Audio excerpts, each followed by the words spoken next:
focus, what we want to really give you is how you can take these strategies and really change your business or adjust it. And then to clarify your message, like how are you saying it?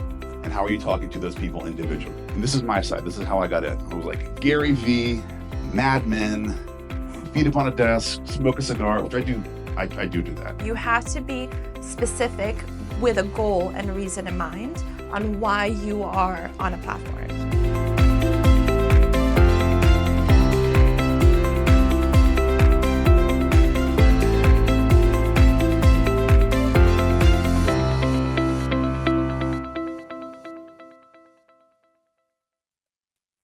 Marketing is such a vast landscape that to talk about it generally is vapid, and to talk about it specifically often misses out on a lot of people.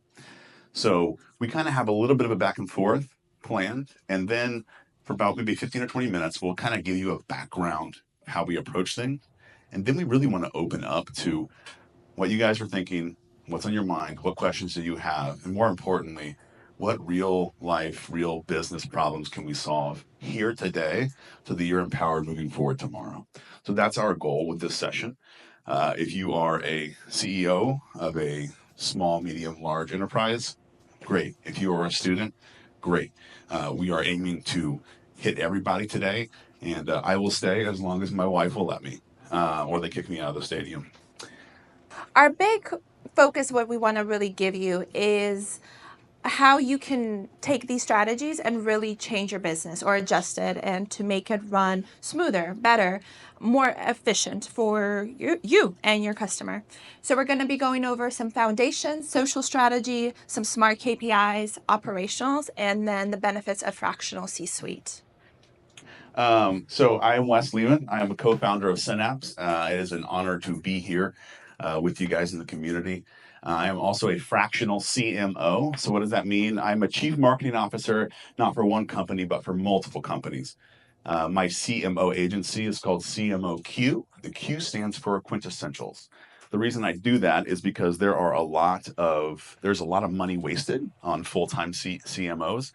Or a lot of companies can't afford a $300,000, $400,000 salary for a CMO, but you really just need the top quintessential things. And so I come in and help provide that fractional leadership on the marketing side.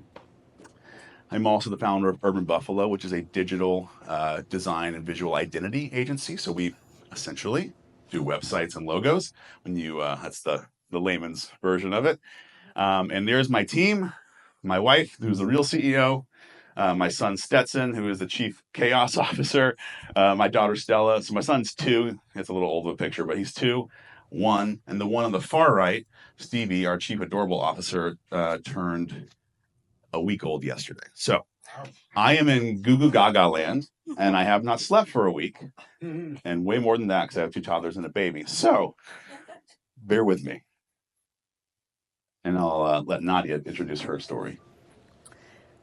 So I'm Nadia Kaminskaya. I go by Miss Brand Boss on Instagram, and I'm the founder of Branding Bosses. So I started Branding Bosses about 5 years ago, and with the goal of helping startups and businesses really get down to the brand and who they are as a brand, because I saw a lot of discrepancies in the market where startups and businesses, small businesses, really weren't connecting with their audience. They weren't their authentic brand on all social media platforms, on websites. If you look on Google, it's one. If you look on Instagram, it's a whole different thing.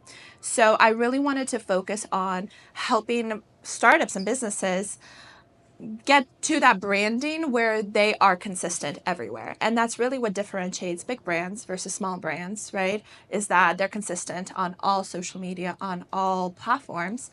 You know their brand. You know McDonald's. Anywhere you look, you know their jingle. And that's really where the difference between a startup and a big business happens, is that brand consistency. I am also the co-founder of Artistic Incubator. We bring artists to business events. We connect the local Tampa Bay art community to local businesses to facilitate growth, art, and community and culture. And throw amazing parties. We do love to throw parties, yes. And I'm also the founder and CMO of Florida Inno. It is a news news media channel that really focuses on what's happening in Tampa, businesses, local influences, and trends that are in the market. Over there on the right side, I have a little farm. That's my mom and my husband. And I have a little hairless chihuahua, lots of chickens, lots of fruit trees. So I am a farm girl at heart, but I do love to live in the city. So I grew up on a farm. did you really? Yeah, I didn't know that's that cool. about it. I love chickens. You never know. Yeah, during COVID, I got a little obsessed, and then we had 15 at a time, and then that was way too much. So we're down to 6. It was crazy. We had like 3 roosters. Love it. Yeah. Great. Early mornings. What are we really offering? What makes you different? Who are you offering it to? The amount of people that don't have data about who they're talking to is unbelievable. And then to clarify your message, like, how are you saying it? And how are you talking to those people individually? If you have 2, 3, 4 key personas that you're trying to target, you have to have 2, 3, 4 key messaging strategies. Talk to them directly. 2, 3, 4 different types of built out funnels through your website, through your social, right? Really dividing these things up in like a non creative way, right? So there's a side of marketing that's like, and this is my side. This is how I got in. I was like Gary V, Mad Men, feet up on a desk, smoke a cigar, which I do. I do that, but it was like this sexy, beautiful. I want this world that doesn't exist, dreamland of creativity and ideas. In reality, that's necessary.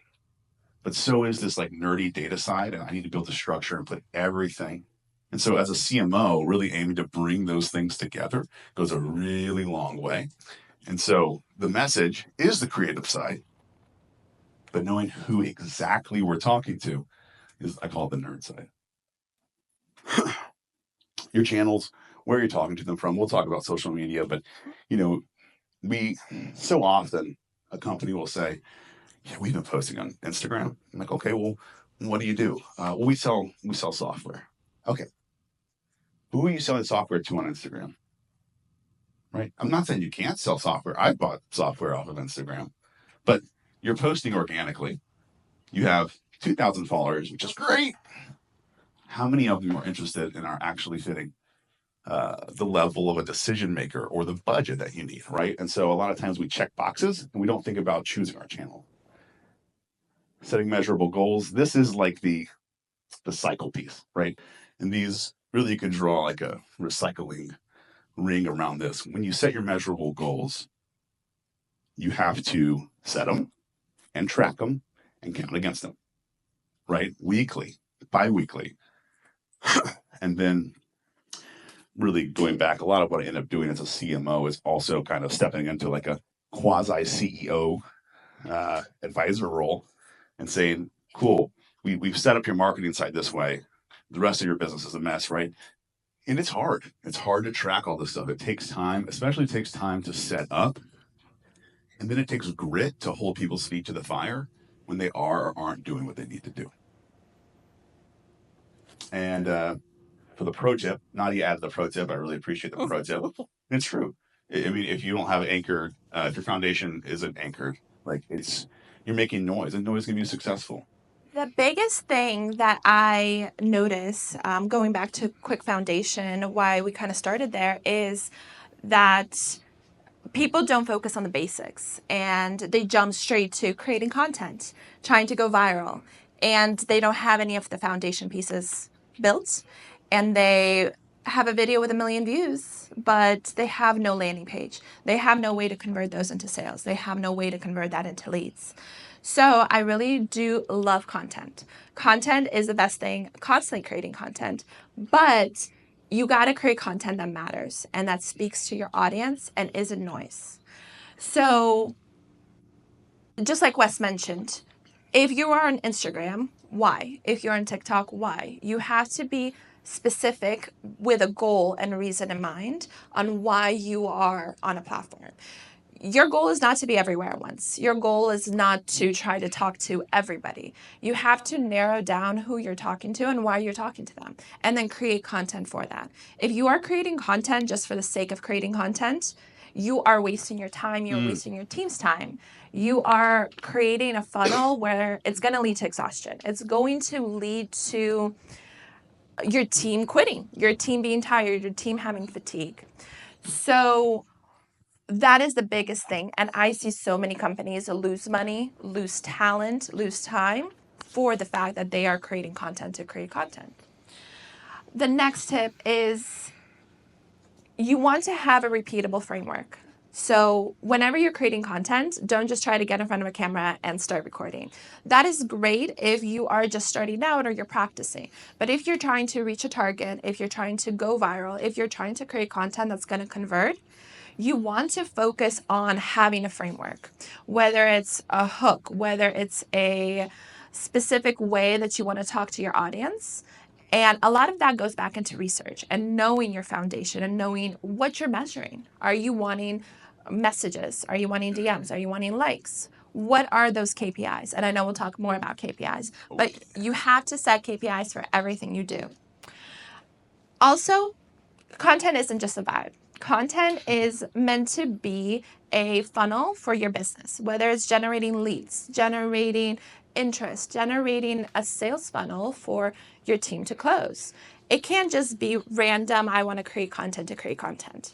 I had a client call me yesterday and say, I don't think I'm recording enough videos.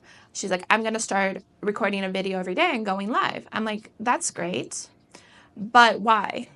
Who are you talking to? Why are you going to do that? Why are you going to waste so much time instead of preparing your content, preparing all your scripts, and then batch recording it once every 2 weeks?